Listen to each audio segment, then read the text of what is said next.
María Carolina Londoño, gerente de experiencia del grupo Parque Arauco, Mónica Sánchez Zuluaga, directora de negocios de snacking de mercadeo de Alquería, y Sergio Garavito, gerente general de producto y categoría de la Veo Barras. Bienvenidos. Muchas gracias.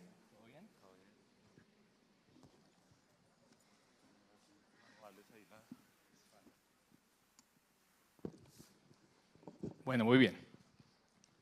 Me correspondió moderar este panel.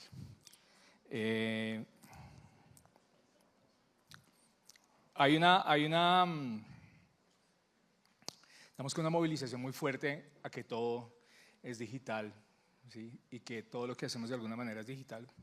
Pero la realidad es que el consumidor está afuera, debemos llegar a él, debemos conectar con él. Y cada vez es más demandante, más exigente ver las maneras de cómo podemos construir relaciones. Dime. Ok, gracias. Me hizo perder el hilo. ¿De qué manera podemos conectar? ¿De qué manera podemos conectar más fuertemente con los consumidores y con las personas? ¿Cómo creen ustedes que debe estar evolucionando? No debería evolucionar, sino cómo debe estar evolucionando el trade marketing para hacer una extensión coherente y estratégica de la marca. Quiero iniciar contigo, Mónica. Muchas gracias. Gracias a todos, primero, por estar aquí tan atentos, escuchándonos, o que ojalá podamos dejarles mensajes claros y que les aporten y que podamos compartir juntos experiencias. Yo creo que aquí lo importante para mí, antes de hablar evolución, creo que la integración es muy importante. Porque una vez yo me integro desde no solo trade marketing, mercadeo, servicio al cliente, me paro en un único camino como propósito y como propuesta de valor de mi marca, ahí tengo un punto de partida importante. A partir de eso tengo que empezar a ver cómo evolucionamos juntos con el mercado y con el consumidor. No se trata de que trade evolucione o de que yo evolucione o de que servicio al cliente evolucione. Se trata de cómo juntos estamos en constante movimiento, porque ya hemos sabido que esto, y yo que llevo tantos años en este negocio, pues es que antes comercial de televisión y una pieza de radio y una pieza en el punto de venta y ya. Ahora la multicanalidad hace que tengamos que estar todo el tiempo pensando qué está buscando cada persona en ese punto de contacto. Entonces no es lo mismo si empiezo a buscar en internet donde comparo, después voy y compro y hago la acción de compra en el punto de venta, ahí qué pasa, ahí qué le entrego y qué tengo que decir, pero cuando entrego también contenido alrededor de mis marcas y de mis productos, ejercen un efecto en el punto de venta, porque ya un influenciador me dice, compra aquí, porque aquí es más barato, pero el producto de acá tiene esto diferente de acá, abiertamente entre marcas, abiertamente entre clientes. Entonces creo que la evolución nos lleva a tener cada vez un entendimiento más profundo de que cada canal tiene un rol y el consumidor tiene un comportamiento completamente distinto de acuerdo a la misión de compra. Si voy a un canal de proximidad de un Oxxo de la esquina, es muy distinto porque estoy de paso y posiblemente me llevo algo pequeño porque se me olvidó y no tengo para mañana. Pero cuando estoy en el supermercado, la experiencia es completamente distinta. Ahí puedo interactuar, ahí puedo hablar de mi propuesta de valor, ahí puedo generar acciones que nuevamente el trade no es como salgo a hacer material POP. Salgo a entender qué debo decir en cada cosa y cómo el trade retorna al consumidor nuevamente a mis contenidos. ¿Para qué? Para mantenerlo conectado con la marca y hacer que se vuelva fiel a mi marca. Entonces es como un círculo de ese 360, hace que lo llevo, lo acompaño, lo entiendo en cada punto, le doy lo que está buscando, pero necesito retornarlo y creo que esa es la manera un poco de evolucionar de la mano del consumidor y del mercado. Muchas gracias, Mónica. María Carolina. Bueno, pues primero que todo, muchas gracias a Copo por este espacio, a mi agencia Proximity por considerarme en este panel. Creo que para darle contexto a mi respuesta, te voy a contar de dónde vengo. Parque Arauco es un operador de centros comerciales en Latinoamérica. En Bogotá somos Parque La Colina, por favor vayan. Pero digamos que en este contexto que dices tú, bueno, ¿qué pasó con el digital y para dónde va el punto de venta? Creo que en algún momento nos asustamos, dijimos, pucha, todo el mundo va a migrar al mundo digital y no, resulta que un centro comercial es un estadio El Campín que se llena todos los días de gente que quiere gastar. Entonces, creo que al final el reto está más en la complejidad de la forma en la que hoy en día se toman las decisiones. El punto de venta dejó de ser exclusivamente el punto de venta, porque puede que la decisión no se tome ahí, puede que la decisión se tenga que tomar, la hayas tomado antes y sencillamente quieras vivir la experiencia de producto cuando te la entregas, cuando lo ves en físico.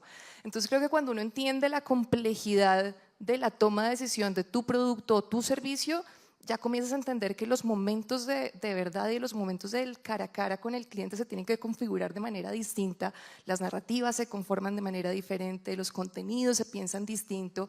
Entonces creo que nuestro desafío es justamente de entender que ese journey ya no es un camino, una cosa atrás de la otra, sino que vivimos en un ecosistema mucho más dinámico en el que tenemos que comenzar a participar y a entender en qué momento de la conversación nos conectamos con nuestros clientes.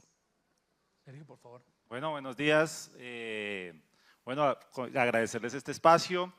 Nosotros, digamos que viendo el trade marketing, bueno, primero que todo, pues les cuento un poquito, 10 años de trayectoria en las tiendas Chromantic, aquí en Parque Arauco también tenemos presencia, y docente aquí en la universidad, orgullosamente eanista, y lo que vemos en el trade marketing ya es el momento final, ¿no? El momento de valor en donde el cliente toma esa decisión. Y un poco para responder la pregunta, la respuesta es coherencia, ¿no? Tenemos que ser coherentes con el propósito de valor de la marca y no solamente de cómo llevo esa presentación bonita que hacemos en marketing o lo que nos presentan las agencias, cómo lo volvemos real. No solamente que el consumidor final tenga esa idea de lo que es nuestra marca, sino que el vendedor sepa cuál es esa estrategia, porque a veces hay un cortocircuito entre el vendedor o esa implementación y lo que la marca quiere expresar. Entonces ahí es donde tenemos que construir, y no solamente desde los de marketing comercial, sino que también hay muchas áreas que tienen que estar aquí involucradas y conocer la estrategia. Cuando conocemos la estrategia y toda la organización va en un solo foco, pues ahí está el éxito. Bien, los tres de alguna manera coinciden en que hay que tener un nivel de conocimiento y de entendimiento en profundidad de lo que está ocurriendo con el comportamiento del cliente, de las personas. ¿Qué capacidades deben desarrollar los equipos a su interior, en su interior, para justamente, digamos, no divagar tanto, sino ir justamente a ese punto de entendimiento, de comprensión del cliente? Mónica, por favor. Yo creo que la capacidad de análisis es lo más importante acá. Y no se trata de, si estamos hablando de trade, como voy, pongo una pieza, como les decía ahorita, y doy un mensaje y entrego un call to action y no sé ni siquiera por qué lo estoy poniendo y contra quién estoy compitiendo y cuál es mi fuente de volumen. La data es demasiado importante para entender cómo dirijo mis acciones dependiendo de mi problemática de lo que estoy viviendo. Entonces la data hace parte de mi esencia en diseñar en este canal qué me está pasando. No me está rotando, se me está quedando el inventario, posiblemente la visibilidad no me está ayudando, pero entonces hay que vivir un poco desde la información y con base en la información diseñar las acciones. Desde mi portafolio, si tengo, yo una de las marcas que manejo pues tiene un portafolio gigante de multicategoría, pero necesito entender que no es lo mismo las papas y los plátanos con el brownie y el yogur, eso me lo da la data. La data que tenga interna, la data que tengo de lo que contrato en compañías como Nielsen, la data de los clientes es súper valiosa. La data que te da el éxito, esa información es muy importante para entender qué pasa en tus básicos, pero sobre todo qué oportunidades hay para poder hacer cross, estar en donde el consumidor complementa y hace todo este juego en el punto de venta. Entonces, la data para mí es como esa Biblia que me permite la brújula un poco para poder ejecutar en el mercado acciones enfocadas y dirigidas. Y otra cosa muy importante y es que si hablamos de trade, no es como marketing es el único encargado de comunicar y dar la narrativa de la marca. Trade la tiene que poder entender muy bien y poderla simplificar y hacer que viva en el punto de venta. Yo cuento y le doy la narrativa a la marca, pero cómo desde el trade hago que esa narrativa me lleve a acciones. Y ahí es muy importante que el trade también tenga esa capacidad de reinterpretar la narrativa de la marca cuando no estoy en una pieza muy bonita de video en un comercial que es casi que mágico, eso cómo hago que en el trade se pueda traducir, y ahí la coherencia con la marca y con el propósito es lo fundamental. Gracias, Mónica. María Carolina, ¿cómo lo ves? No, pues creo que completamente de acuerdo. Hace un rato atrás aquí en el backstage estaban preguntándonos cuál es como el pensum ideal de formación de un profesional de marketing. Me pareció súper interesante. Y yo creo que todos tenemos claro que la tendencia o la exigencia del mercado nos está llevando a estas capacidades analíticas de integralidad, de entender desde los números qué es lo que requiere mi negocio. Creo que eso es completamente válido.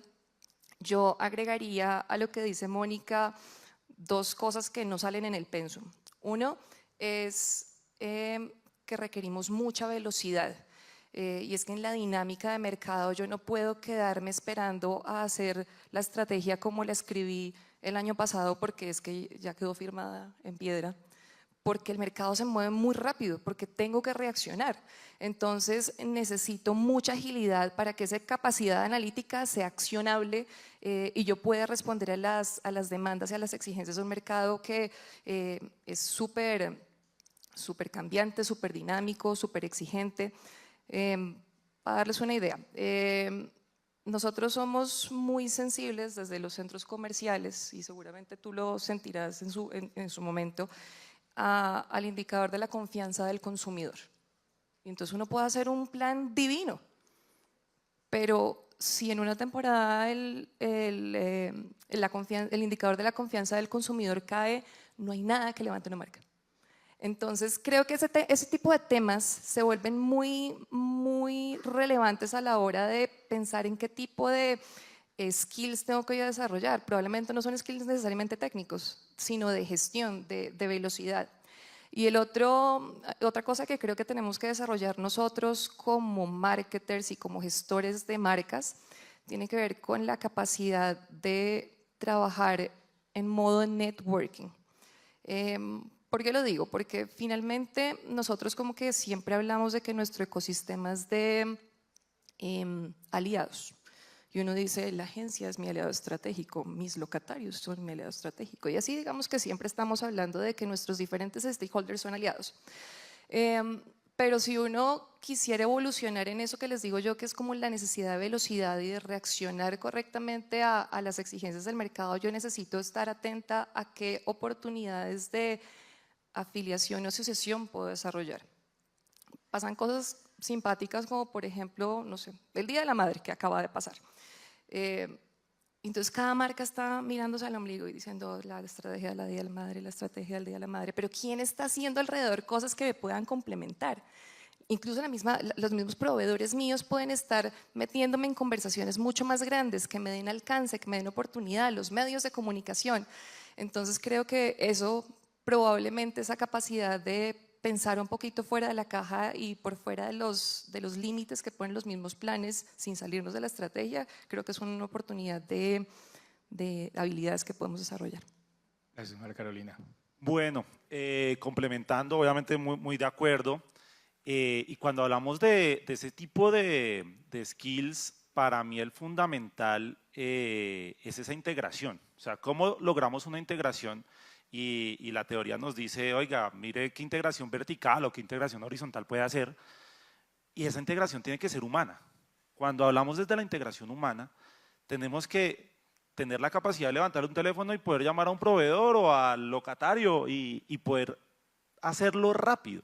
Porque el mundo va cambiando pues, a una velocidad gigante y tu estrategia del día de hoy pues tal vez no te sirva mañana. ¿Y quién lo cambia? Las personas. Entonces en el trade, ese trade también tiene que entender qué está pasando en el punto de venta. Un trade que no vaya al punto de venta y que todo lo maneje desde el escritorio, pues no va a hacer nada. Entonces en la capacidad que nosotros estemos en el punto de venta, entendiendo el cliente, cogiendo la data, porque la data es muy importante, pero también quién es el que me está movilizando la data. Cuando le pedimos de pronto al del punto de venta, oye, es importante los datos del cliente. Y él dice, me están pagando por eso, pero no le mostramos el por qué, ahí estamos fallando. Algo que hacíamos muy interesante en las tiendas era decirle a las chicas, pues pídele de una vez la cédula al cliente, e inmediatamente ya le habíamos metido tecnología y el consumidor, el vendedor podía identificar ese consumidor hace cuánto compró, no sé, su última pestañina, su última base, su último champú, y de acuerdo a eso poderle decir qué necesidad tenía y con qué lo ibas a reemplazar. Así es como cogemos la data y lo volvemos algo tangible. Y esa capacidad de entender la data y entender al consumidor y meterle esa humanidad y esa sensibilidad es lo que necesita el trade en este momento. Bien, hoy en día disponemos de más formatos, de más medios, marketplace, e-commerce, etcétera, etcétera, etcétera. Y ya no se trata solamente de estar en el punto de venta, cómo integrar los esfuerzos de los diferentes actores de la marca, de los departamentos y de las personas involucradas para poder entregarle a las personas una experiencia consistente, rentable y que lo construya valor a la marca. Mónica, por favor. Yo creo que ahí hablamos un poco y creo que en la charla anterior que alcancé a escuchar un poco lo que decían de ese famoso 360 y el mensaje 360 y es consistencia no es uniformidad, consistencia es en, nuevamente repito un poco el dónde estoy parada desde la propuesta de valor y lo que quiero ir a comunicar. Y si tengo eso muy claro, mi siguiente paso es, ya no es el adaptar, y hace algunos años nuevamente decíamos, las campañas surgían de un comercial de televisión y hágame un key visual. Y de ahí como que empezábamos a, esto lo pongo en la valla, esto lo pongo en radio y esto lo pongo en esto. Hoy ya no, hoy tenemos que pasar de esa adaptabilidad a la reinterpretación, pero para mí la reinterpretación va un poco más de la mano de saber fluir en cada punto de contacto. Si yo entiendo, porque para mí la palabra adaptación es cuando la compañía le dice a uno, no, te tienes que adaptar a la cultura, es como que a la maldita sea me voy a adaptar a la cultura, no. Yo necesito fluir dentro de la cultura, si no, no va a estar inmersa, si no voy a ser natural, si no, no voy a ser auténtica. Entonces no me adapto, fluyo. Y si puedo fluir con una idea líquida que me permita vivir en cada punto de contacto, eso es lo que necesitamos garantizar desde el inicio, que nosotros desde comunicación garanticemos ideas líquidas que fácilmente sean reinterpretadas en los diferentes puntos de contacto. Pero cuando voy a cada punto de contacto, necesito entender para qué está creado ese punto de contacto, qué rol cumple. Y ahí ya entonces digo, mi manera de reinterpretar en TikTok es completamente distinta a reinterpretar en Instagram, pero mi mensaje sigue siendo único y coherente con lo que quiero entregar. Lo que pasa es que necesito saber cada punto de contacto qué rol cumple en la decisión de la persona que lo está interactuando conmigo. Uno es si lo hago por palabras en búsquedas de Google, otro es si estoy ya en un marketplace donde tengo que estar comparándome con otras cosas, si estoy en TikTok en una hora del día, si estoy en Facebook que me da alcance, ¿qué hago para que mi idea, que permita tener fluidez y liquidez dentro de cada punto de contacto, lo pueda reinterpretar entregando el mismo mensaje? Entonces, una ecuación entre cómo diseño la comunicación, pero también cómo entiendo los puntos de contacto y qué rol cumplen en beneficio de lo que estoy trabajando como estrategia de marca. Genial, me gusta esa idea de trabajar desde lo líquido y que fluya finalmente, que no es tan sencillo, es bastante retador. María Carolina, ¿cómo lo ves? Difícil, es muy retador. A nosotros nos funciona trabajar en un eje que para nosotros es como el rector y es una cultura de escucha y entendimiento activo de la voz del cliente. Cuando nosotros tomamos, digamos que el approach a una estrategia o a un problema al que tenemos que darle respuesta, realmente ese es como el rector y lo que tratamos de hacer es que ese sea el detonador de una comunicación que sea común para todos. Entonces no es que yo coja el problema y le diga al equipo digital qué es lo que tiene que hacer desde la perspectiva digital, o que se lo diga al equipo, no sé, de implementación en cada uno de los centros comerciales. No, la misma conversación la recibimos todos al mismo tiempo, incluyendo a otros procesos que no son necesariamente marketing, porque muchas veces los problemas no los resuelve uno solo a punta de campañas, la mayoría de veces. Entonces, identificar que otras áreas y otros procesos tienen responsabilidad también para mejorar la experiencia de nuestros clientes o de los clientes de nuestros clientes, pues es finalmente el activador de buenas sinergias. Yo creo que ese 360 funciona bien si todos estamos hablando en la misma conversación. Me das pie para hacerte una contrapregunta, y es, ¿por qué sientes que a veces es tan complicado justamente hacer eso? Es decir, tener un lenguaje común, tener la información simultánea, pertinente, lo necesario en el momento. Pasa mucho, no es que pase mucho, pasa, que no todos los procesos son medidos con indicadores de gestión complementarios o consistentes el uno con el otro. Entonces resulta que lo que me mide a mí no necesariamente es lo que mide el otro, entonces deja de importarme lo que le importa al otro proceso. O que mi indicador lo tengo que proteger a capa y espada, incluso si entra en deterioro del resultado. Entonces lo que tratamos de hacer es como, oiga, el objetivo es el mismo. Necesitamos flexibilizar y volvernos un poco líquidos, como decías tú, para que finalmente tengamos la posibilidad de resolver entre todos. Muy bien. Sergio, ¿cómo lo ves? Bueno, cuando hablamos de estar en todos lados, pues obviamente al meter la omnicanalidad y este afán de buscar más formatos, buscar más clientes, buscar más puntos de contacto, yo creo que un ejercicio y que nos ha servido muchísimo es hacerlo a la inversa. El formato que necesita para que yo como marca esté. Y tengo mi caja de herramientas, que allá estará la campaña y todo lo que creamos en marketing, pero si entendemos también ese cliente desde el formato comercial que necesita, es distinto. Y no es, oye, esta es mi comunicación y así lo impongo. Porque de pronto la necesidad de ese formato sea conocerse, entonces apóyate en mi comunicación. Pero si la necesidad de ese formato tal vez es, no, es que yo necesito es movilizar unidades, pues puedo usar esa comunicación, pero en una forma diferente. Entonces, en la medida que identificamos el formato comercial o el cliente con sus necesidades, pues podemos llegar a ese consenso. Y cosa diferente es al revés. Cuando uno sea el cliente, comunicarle esa expectativa al proveedor. Oiga, mi necesidad es esta. ¿Y usted cómo se va a adaptar? Entonces, en la capacidad en que desde las dos orillas nos vamos acercando por medio de la comunicación, pues podemos llegar a esos consensos y conocer, porque a veces algo tan sencillo como, oiga, yo desarrollé una pieza, es una pieza, no sé, de 2x2, pero el cliente necesitaba una de 4x8. Entonces, y en el trade se nota eso, ¿no? Oiga, tienen que adaptarme esta pieza y adáptemela en 2 horas porque si no, no llego. Qué distinto sería cuáles son tus piezas, cuáles son tus tamaños y yo como proveedor ya estoy listo. Entonces, en esas sinergias es donde podemos llegar a un buen punto. Bien.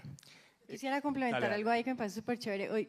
Obviamente el tema de las piezas es súper importante, pero también cómo trascendemos a que no necesariamente siempre necesito piezas. ¿Qué pasa con el tendero cuando yo llego con un concepto de comunicación claro y además soy rentable para él y le entrego un negocio? Y ahí no estoy peleando por si pongo el afiche entre otros 27.000 afiches más que hay que poner. ¿Cómo me conecto con él? Que él se vuelva mi embajador. Y ahí ya gané desde el storytelling, desde la narrativa, pero desde mi propuesta de valor para hacer que esta persona se convierta en mi conector de marca. Claro, entonces es súper bonito. Definitivamente, o sea, desde que tú crees la necesidad a tu cliente, que vamos mutuamente, vamos cogidos de la mano a vender, porque pues al final acá todos nos tenemos que, y aquí cojo un poco lo que tú acabas de decir, de los KPIs. O sea, no podemos tener equipos con KPIs diferentes. Tiene que haber un KPI principal, que sí, que al de, no sé, al de logística lo vamos a medir por el supply, obviamente, ¿no? Porque también hemos visto campañas espectaculares, ¿no? Tienen sincronizados todos los equipos de trabajo. Pero el de supply llega tarde con la mercancía, pues no hacemos nada. Pero si a él le ponemos un KPI de ventas, que es el que todos tenemos, pero cada uno es de su área, pues tenemos KPIs diferentes, pero el que prima es la venta, ahí ya es distinto. A todos nos importa. Deja el bolsillo de todos. Muy bien. El consumidor final no siempre, a ver, no es necesariamente siempre el decisor de la compra. A veces hay una serie de personas, de actores que están previos a que ese consumidor final realmente vaya al punto de venta y jale el producto. ¿Cómo se pueden definir mejor las audiencias entendiendo esos actores existentes y adicionalmente que tenemos un contexto digital y un contexto físico? ¿De qué manera podemos ser mucho más efectivos, mucho más eficaces definiendo las audiencias para poder actuar muchísimo más sólido? Yo creo que ahí es como romper esos esquemas de este es mi target, tiene tanta edad, se comporta de cierta manera, vive de tal manera y aquí lo perfilo perfectamente. ¿Cómo evoluciona uno miro desde el mapa de decisión? Y el mapa de decisión es todas las posibles variables que pueden rodear a ese target para llevarlo a esa decisión. Y con eso me refiero a quién uno es el que compra, el que decide, otro es el que lo usa, otro es el que lo influencia. Y ahí empieza también ahora, que antes, si bien todavía está la señora que compra la leche para el bebé, o voy a poner un ejemplo mío de bebidas pasadas, una bebida que tenía una única propuesta de valor, pero tenía 3 targets, la mamá que lo compraba, el chiquito que se lo pedía y el adolescente con el que me conectaba desde su adolescencia. Y ahí hay todo un mundo que al final, ¿quién va y compra? La mamá. Y ese es el shopper, pero es que tienen un rol alrededor que es el hijo chiquito y el hijo mayor, pero entonces también se suma el pediatra, con toda seguridad le dice, tal vez no le dé eso, o sabe que sí, dele eso. Esa es otra audiencia a la que tengo que llegar. Mis buscadores en la estrategia de SEO, ¿dónde me posiciono cuando yo estoy buscando? ¿Salgo arriba? ¿En qué posición salgo? Esa es otra zona de influencia que tengo que considerar. Entonces ahora paso de targets a diferentes audiencias, si yo entiendo desde el punto final el mapa de decisión, cómo llego a que esa persona en el punto de venta o en algún canal digital tome la decisión y me compre, porque detrás hubo todo un ecosistema de influencia desde esa interacción con la decisión que llamo yo como mapa de decisión, y no arrancar del target, sino de la decisión y que fluye alrededor de eso. Gracias, Mónica. María Carolina. Sí, concuerdo mucho con lo que dices y me gusta mucho el tema del mapa de decisión, porque realmente es que la decisión es muy compleja y se da en condiciones muy diversas. En un centro comercial la segmentación es un ejercicio muy difícil porque finalmente un centro comercial es una ciudad al alcance de una muy amplia diversidad de personas. Sin embargo, yo sí tengo el compromiso de ofrecerle a mis locatarios ciertos rasgos de capacidad y disposición de gasto, y por eso es muy importante que nosotros tengamos claro a quién queremos llamar. Nosotros, y como les decía, nos movemos por la vertical de la escucha activa y el entendimiento profundo del cliente. Trabajamos en un modelo de arquetipos que nos permiten activar algo parecido a los mapas de decisión que tú mencionas. De esa manera yo entiendo que hay ciertos perfiles, en nuestro caso son 4 que tenemos identificados, que nos permiten saber qué tipo de persona podría estar viniendo y cuáles son las misiones de visita que podría estar cumpliendo en un centro comercial. Entonces es posible que Mónica Sánchez sea una entre semana, diferente a la Mónica Sánchez que viene en fin de semana, diferente si viene con tiempo, diferente si viene con afán, diferente si viene en carro, diferente si no. Entonces hay una cantidad de variables que comienzan a componer la experiencia del visitante de una manera distinta y que me hace permitir que yo exhiba mi propuesta de locatarios de manera diferenciada. Entonces, a la luz de la respuesta, es un proceso mucho más complejo que la demografía o la psicografía, sino un entendimiento profundo de cómo se toma la decisión. Y aquí yo quiero añadir los motivadores de compra. Hay que identificar muy bien los motivadores de compra y cuando ya los tienes definidos y colocamos todo el tema de los arquetipos y el definir el shopper y saber esos segmentos, ¿cómo cojo esos motivadores de compra y los adapto a los diferentes puntos de contacto? No es el mismo motivador de compra estar en una tienda a pie de calle a estar en un centro comercial. El motivo cambia y el mismo cliente se siente distinto. Entonces, cuando entendemos esos motivadores de compra y los colocamos con su ambiente, podemos llegar a entender que ese cliente puede cambiar. Y ese cliente cambia. O sea, una cosa también es uno estar solo y otra cosa con la señora, ¿no? Entonces, ahí ya uno se adapta, ¿no? Me gustaría profundizar en este punto porque a la luz de lo que acaban de decir, es como hay que tener un entendimiento profundo, mirar las motivaciones, etcétera, etcétera, pero eso en la práctica es muchísimo más difícil. O sea, realmente es muy complejo poder entender esos momentos, esas necesidades, esas personas, los actores, cuando uno tiene un producto, una marca que llega a un montón de lugares, es muy demandante. Eso en términos, digamos, un poco más prácticos, ¿cómo se logra? ¿Cómo se construye? Me gustaría que es un poquito hacer un doble clic a lo que estamos hablando para poder entender y que la audiencia se lleve una idea quizás un poco más práctica de esto. Mónica, por favor. Yo creo que ahí empiezas. Yo soy una fiel creyente de que las propuestas de valor de los productos tienen que ser demasiado sólidas, porque si te paras ahí, puedes con claridad casi que listar los atributos y lo que estás entregando a partir de las motivaciones. Si yo tengo eso completamente claro, empiezo a entender qué puede decir el médico, si es que mi producto va por ahí, acerca de eso y qué le debería yo entregar a él para que sea una palanca de recomendación. A la mamá, ¿cuál es el atributo que le estoy entregando que finalmente le solucione, que estoy diciéndole esto es bueno por 1, 2, 3? Para mí como que la cartilla del 1, 2, 3 de mi atributo de propuesta de valor y de mi diferenciación es lo que me empieza a activar. ¿Qué detono acá? Si estoy en los contenidos digitales, ¿será que tengo que activar audiencias en donde los territorios de la salud tienen que estar? Y ahí busco validadores que le dan potencia y palanca a mi atributo. Entonces, creo que para mí es como, de verdad, el listar en una cartilla, mi atributo cumple con tan, y quiénes alrededor de eso pueden hacer que esto explote porque sabe, porque le interesa, porque lo está buscando, porque le atrae de alguna manera, y ahí entiendo qué le digo a cada persona. Entonces, justo conectando un poco con lo que decían ahorita, y es distinto si estoy el fin de semana o entre semana, y es muy distinto el medio y la pieza que le pongo si estoy en fin de semana o en fin de semana. Y ahí, ¿qué le voy a decir? Exactamente partiendo de ese listado o checklist de que si mi propuesta de valor no es clara y contundente en lo que yo quiero entregar, pues voy a estar patinando y no voy a poder decir nada claro, ni nadie me va a validar, ni nadie va a explotar lo que yo quiero entregar. Quiero agregar ahí algo. Dale. Hay que tener la propuesta de valor muy definida. Si no, no estamos en nada. Y tener la propuesta de valor definida no es solamente decir yo soy así y estos son mis atributos. También es enlistar yo qué no soy. Porque cuando también vemos que no somos, nos evitamos nosotros mismos entrar en caminos turbios.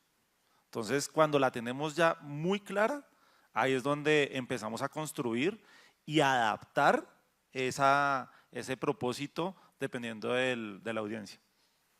Yo solamente complementaría algo, y es que ese ejercicio de construcción de propuesta de valor, de claridad, de apuestas y renuncias estratégicas no es de tripa. O sea, se requiere realmente rigor, disciplina, recursos y estar atentos a que esa información se construye es con base en el conocimiento del cliente formal.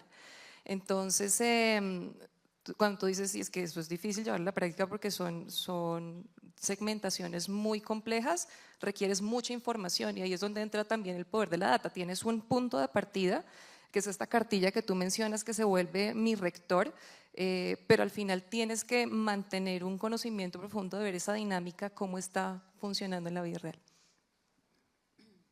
La data obviamente es un recurso muy potente que nos ayuda a entender muchísimas cosas, pero de alguna manera a veces puede generar un análisis o un sobreanálisis de información innecesaria. Análisis por análisis. Sí, exacto, es un sobreanálisis.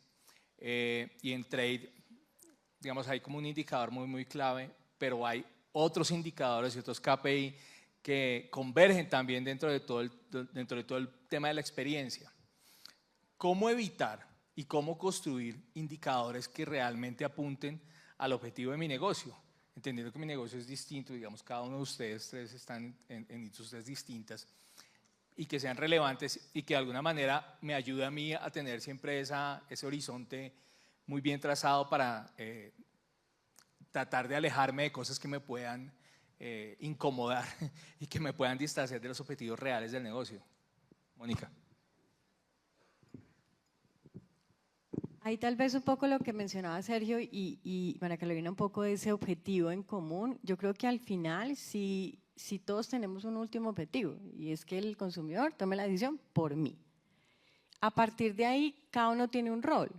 Posiblemente el rol de marketing es generar el conocimiento y que la propuesta de valor quede clara, y entonces mis atributos de marca, y si aplico o no aplico el funnel, ahí estoy.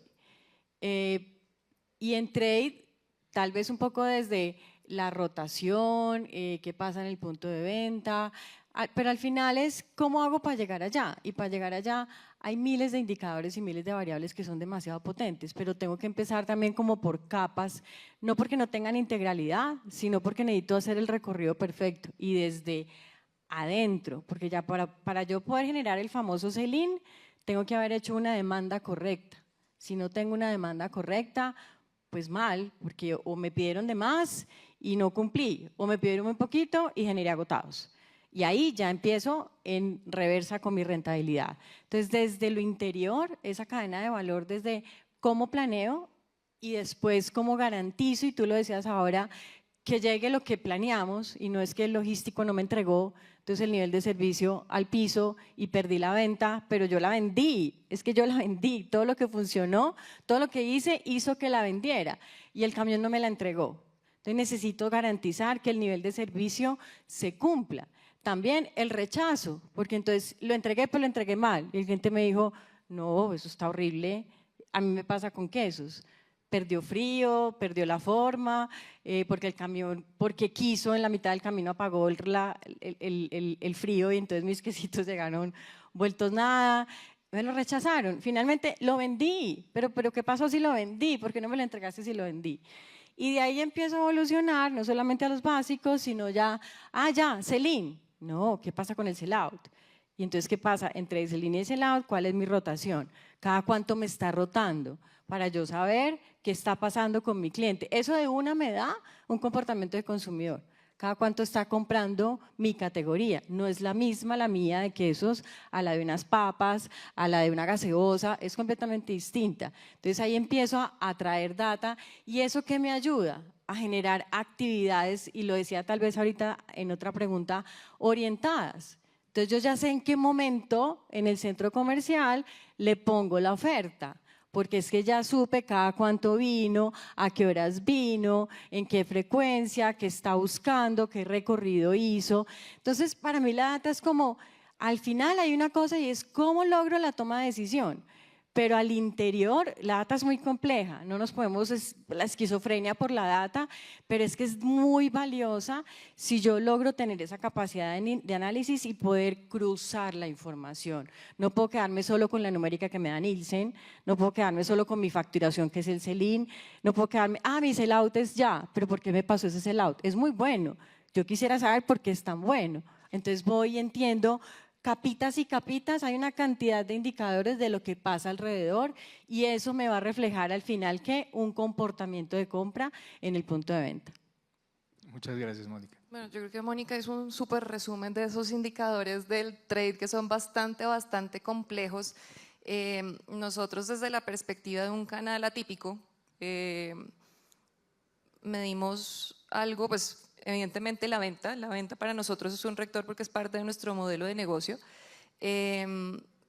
pero buscando un poquito más, como escudriñando en el alma de las personas y en estas investigaciones que te decían que son parte estructural de nuestra planeación, hay un dato que a mí se me quedó tatuado y es que si una persona cambia o si yo estoy en la capacidad de mejorar mucho el estado de ánimo de una persona, esta persona tiene el 210% más de probabilidad de generar una revisita. Eso quiere decir que mi responsabilidad no muere en la venta, porque puede que yo haya cerrado una transacción, pero no haya suministrado una experiencia que haga lo suficientemente sentido para volver. Entonces, dentro de esto que es el pilar de experiencia de Parque Arauco, la satisfacción del cliente visitante y la satisfacción del cliente de locatario están medidas por el NPS y son de seguimiento continuo. Sí, así es. Cuando ya uno ya llega a medición de NPS, cierras el ciclo, ¿no? Y de acuerdo a eso empiezas. Pero antes de cerrar el ciclo, y si lo llevamos al trade, pues el principal indicador para mí es la conversión. Tenemos todo un andamiaje detrás, marketing, pensando, los comerciales, estrategas. Tenemos un tráfico, de pronto yo tengo, Parque Arauco me pone un tráfico espectacular, pero si yo no convierto en el punto de venta, pues no hago nada, ¿no? Entonces el porcentaje de conversión es importantísimo. Después viene, obviamente, el porcentaje de días de inventario, el sell-in versus el sell-out, y que el personaje de punto de venta entienda eso y que esté dentro de su medición. Y no solamente de pronto irnos solo al sell-in y descuidamos el sell-out. O al contrario, nos vamos al sell-out y sell-out al piso, pero después el logístico dice, oiga, me reventó el inventario por una mala planeación. O viceversa, vendí tanto, pero no le compartí mi KPI al de logística y no se preparó. Entonces todo eso tiene que ser un círculo entre todas las áreas. Por eso, y vuelvo, insisto, el KPI tiene que ser unitario y ya después cada área sí tiene sus KPIs. Pero si todos vamos por el KPI primario, estamos construyendo valor. Camino. Muy interesante, Sergio. Muchas gracias. Vamos con preguntas del público, así que por favor levante la mano quien quiera hacer una pregunta. Allí, por favor.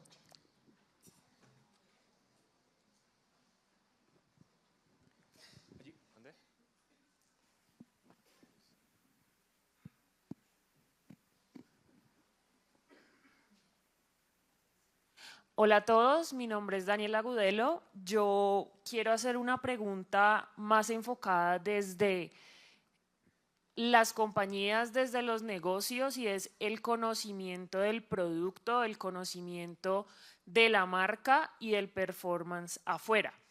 Porque lo pregunto, ahorita decían que trade es el que debe estar afuera en el punto de venta, pero realmente se necesita que finanzas conozca por qué se hacen proyectos, costos, el mismo marketing que no esté detrás del computador con lo de medios. ¿Cómo hacen ustedes para movilizar el conocimiento completo dentro de la compañía? Porque si yo necesito, no sé, presupuesto, no tiene el ROI, finanzas me dijo no. No me entregaron el producto. No, pues no llegó, no se dio la venta. Y todos esos temas, ¿qué hacen ustedes dentro de las compañías para que realmente se conozca el producto, la marca y todo lo que el mercado tiene en el off? ¿Quieres? Por supuesto. Mira, algo que hacíamos muy interesante en Chromantic, 104 tiendas, una red amplia. Teníamos un comité directivo todos los martes, en donde arrancábamos, obviamente, presentarles a todo el comité directivo, desde finanzas, desde logística, qué íbamos a hacer y el por qué. Porque a veces uno pide plata y el de finanzas solo tiene que girar el cheque. Pero cuando tú involucras a esta persona y le transmites la pasión que tú tienes por el proyecto, ahí se logran resultados. Y eso tiene que, y nosotros lo teníamos semanalmente, pero no significa que no se hablara después. La diplomacia es importante y el saber transmitir esa necesidad y esa pasión que tú necesitas del recurso, empiezas a movilizar el equipo. Y aquí la clave se llama movilización. Cuando tú logras que toda la organización entienda el por qué, ya empiezas a movilizar y va a ser mucho más fácil que, por ejemplo, el financiero suelte el cheque. Gracias, Sergio. ¿Quieren Voy agregar a algo? complementar de una experiencia que estamos viviendo en la compañía y es súper difícil, pero ya empezamos. Y parte un poco de dónde partió en Alquería, de la cultura. Y desde la misma cultura se creó una estrategia de metas compartidas. Entonces hay 14 metas en la compañía y las 14 metas tienen todas equipos multidisciplinarios. Entonces yo, por ejemplo, soy líder de la meta 3 que se llama multicategoría. Y en multicategoría tengo a personas de finanzas, de planeación, de logística, de demanda.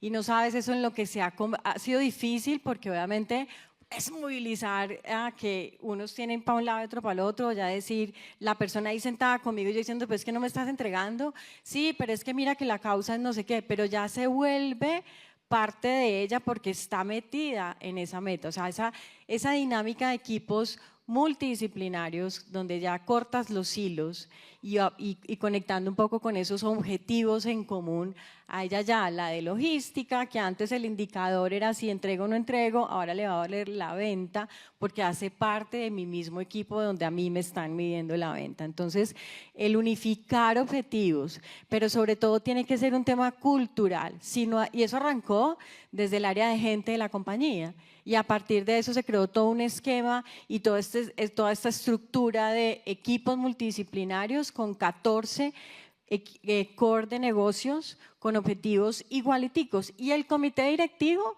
antes cada uno tenía su meta, y el de finanzas, que siempre manda unas bombas en las juntas que uno queda como, esta semana nos mandó una de la relación inversión y uno dice, a ver, no está siendo amigo mío para ayudarme. Ahora él, que solo era estrategia, Excel, documentación, le está pesando la venta, le está pesando el NICE, le está pesando el rechazo. Es de la única manera, duele, pero creo que es un ejercicio súper bacano como compañía de tener equipos multidisciplinarios muy integrados hacia un mismo objetivo. Y yo quisiera complementar eso que están mencionando, y es que las instancias, la frecuencia de las instancias es muy importante y que la misma información esté disponible para todos. Hay un tema que es finalmente el movilizador de esas decisiones de cultura que son la misma estrategia. Y cuando tú asumes una posición de liderazgo y de lealtad frente a esa estrategia, eres tú la movilizadora de esas decisiones. Entonces, si bien la empresa tiene que configurar ciertas decisiones de instancias, de cultura, decisiones transversales, uno mismo desde gestor de su rol tiene que propiciarlas. A uno le toca volverse un influencer y saber hablar y saber quién es el que influye en la decisión que tienes que tomar. Si de pronto el de finanzas no está pescando el mensaje, invítalo a salir, invítalo a tomar un café en el punto de venta, explícale, muéstrale lo que está pasando en redes sociales, involúcralo. Pero al final creo que la gente logra conectarse con uno y participar si uno los invita. Entonces, de repente no es dejarlo en manos de la compañía, sino empoderarse un poquito de ese cambio que quisieras generar. La última, y te boto este tip que me sirvió en toda la vida. Involucra a la gente en el proceso. Sabemos que el de finanzas no es el que va a decidir la estrategia de marketing, ni mucho menos queremos eso. Ni el de logística queremos que nos diga cómo se va a vender. Pero cuando involucramos a la gente y le decimos, no, es que venga que de todo este plan estratégico, usted es importante y usted también tomó la decisión. Acá no voy solo, vamos todos. Y si la embarramos todos. Oiga, necesito esto para el proyecto que usted también aprobó. Y cuando logramos que la gente se involucre y también tenga esa responsabilidad, porque entonces aquí es un lavadero de manos impresionante a veces en las compañías, y sí, uno tiene que tener responsabilidad, y obviamente está la responsabilidad, pero cuando logramos que los equipos estén en el proyecto y esté el aprobado por el financiero, por el logístico, tú también eres responsable, entonces ayúdame para que lleguemos todos a la meta. Muy bien. Tenemos tiempo para una pregunta más, cortica. Recuérdanos tu nombre, por favor. Buenos días. Tardes ya. Gustavo Alarcón, ¿cómo están? Tengo una pregunta, bueno, he estado desde ayer, supremamente interesante todo lo que han tocado, pero me gustaría que ustedes me lo bajen un poquito a la realidad de las pymes, de las microempresas, porque hemos escuchado unos duros en mercadeo en grandes compañías. Yo tengo una compañía, he sido emprendedor toda mi vida y yo no vendo, a mí me compran, pero tengo ya la necesidad de vender, de implementar todo el tema de trade, de mercadeo y de volverme visible, porque en este momento estamos en una situación que yo estoy compitiendo, soy el único proveedor nacional, no voy a decir de qué producto, y vendo en autoservicios, pero el tema chino y de las importaciones me está sacando del mercado y por eso dije, oiga, ya necesito vender. Entonces desde esa óptica, bajado a las pymes, ¿por dónde empezar? Por el tema del trade, por el tema del marketing, por el tema digital. ¿Qué vendes? Perdóname. ¿Qué vendes? Vendo tapetes limpiapiés y decorativos para hogar y soy uno de los únicos productores nacionales que lo hace. El resto viene, lo que tú encuentras en cualquier almacén de cadenas chino. Entonces, no tenía marca. En este momento estoy desarrollando marca. Entonces, estamos en todo ese proceso de tener una oferta de valor hacia el cliente final, no hacia la cadena, porque antes no nos interesaba el cliente final en realidad. Pero todo este tema de mercadeo y de trade, ¿cómo lo bajo a una pyme? ¿Cómo lo puedo hacer realidad? ¿Quién quiere responder? Bueno, yo creo que nosotros dentro de nuestro ecosistema de gestión tenemos un pilar de apoyo a emprendedores y muchos vienen como con la misma inquietud de tengo un buen producto, me encanta mi marca y quiero salir. Mi recomendación es no hacerlo solo. Y en eso que les decía yo a ustedes de trabajar un poquito en la visión de networking es buscar quién puede llegar a complementar el ejercicio de a quién le puedo aprender. Yo no conozco tu producto, pero entiendo tu preocupación frente a la amenaza china, y creo que la amenaza china también me está pegando a mí, entonces nos duele lo mismo. Pero mi recomendación es tratar de mapear buena mentoría, tratar de buscar personas que quieran apoyar tu proceso y apoyarte en ecosistemas que ya estén andando, que te puedan ayudar a sumar los capabilities que probablemente tú solo todavía no tienes. Hay muchas personas que tienen modelos de mentoría, nosotros mismos tenemos creado uno para personas que están arrancando esos modelos, que están listos para escalar. Y creo que es una forma rápida sin que tú tengas que hacer inversiones de no, es que necesito una agencia grande, necesito tecnología, necesito meter la inteligencia. Bueno, a veces esas cosas se dificultan, pero hay gente que está dispuesta a ofrecérselo a personas que están arrancando. Entonces mi recomendación sería identifica quiénes pueden apalancar ese proceso y que te echen una mano. Gracias, María Carolina. ¿Alguien más quiere sumar? No, yo creo que no es fácil, es bien difícil.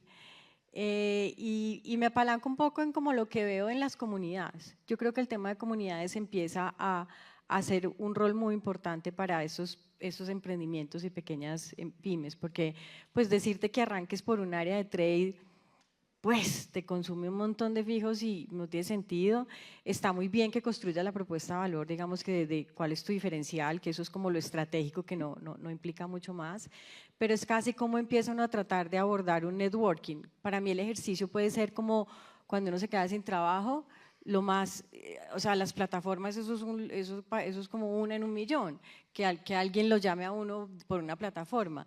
El networking es lo que empieza un poco a fulanito, fulanito, fulanito, entonces creo que a partir del voz a voz, y lo veo por lo que te digo que lo veo mucho en el colegio de mi hijo, que ahí se van creando como esas comunidades y de esas comunidades empieza a haber apoyo y empieza a haber ese voz a voz, que es una labor dura, pero siento que es mucho más fácil a partir de entender esas comunidades que al final son las mismas comunidades que hoy viven en digital, que son grandes, solo que son a pequeña escala y son más familiares y son más conocidas. Entonces, sé que no es fácil, pero creo que es un poco más de cómo poder empezar a tocar comunidades y esas tribus a mi nivel que me vayan de pronto dando esa escala y esa referencia y ese voz a voz para empezar a abrir puertas y a darse a conocer. Y ya así después empezar con estructuras de si necesito un área, una división, porque pues a ese nivel sé que uno es todo, tiene que hacer todo. Y yo lo viví en una época muy chiquita, era muy poquita pues de consultoría, pero al final es eso. Entonces pues uno hace la presentación, uno tiene que llamar al cliente, hacer la cita y no sé qué, y al final lo tomo del ejemplo de esa consultoría que es una muy buena amiga mía, y ella ha venido creciendo a partir de eso, de ir tocando comunidades, que lo que te digo es la misma figura que hoy puede funcionar en redes a nivel masivo, pero creo que esas comunidades ayudan un poco a ir dándote visibilidad de tu producto. Oigan, me quedan 36 segundos, rápido. Uno, define ya la marca, o sea, esa construcción. No te mandes a hacer de todo.